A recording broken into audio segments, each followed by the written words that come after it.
অন্তর্বর্তীকালীন সরকার দায়িত্ব নেওয়ার পর থেকেই অবাধ, সুষ্ঠু, গ্রহণযোগ্য নির্বাচন আয়োজনের দাবি ওঠে। তবে বর্তমান সরকার একটি বিশেষ প্রেক্ষাপটে দায়িত্ব নেওয়া এবং সরকারের মেয়াদ নির্দিষ্ট করা না থাকায় নির্বাচন কবে হবে তা নিয়ে নানা প্রশ্ন দেখা দেয়। লন্ডনে বিএনপির ভারপ্রাপ্ত চেয়ারম্যান তারেক রহমান ও প্রধান উপদেষ্টা ডক্টর মোহাম্মদ ইউনূসের বৈঠক আর জামায়াতের আমির ডাক্তার শফিকুর রহমানের রমজানের আগে ভোট আয়োজনের আহ্বানের মধ্য দিয়ে ফেব্রুয়ারিতে নির্বাচনের জোর সম্ভাবনা তৈরি হয়।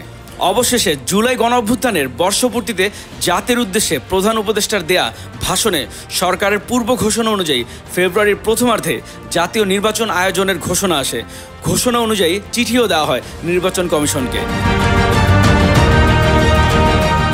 এর পরদিন আগামী ডিসেম্বরের প্রথম দিকে তফসিল ঘোষণার কথা জানান কমিশনার আবুল ফজল মোহাম্মদ সানাউল্লাহ।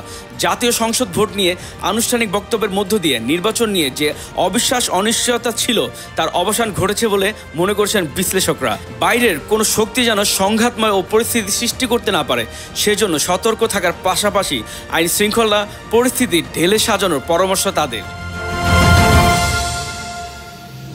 সাগর খান, নিউজ 21 নিউজ ডেস্ক।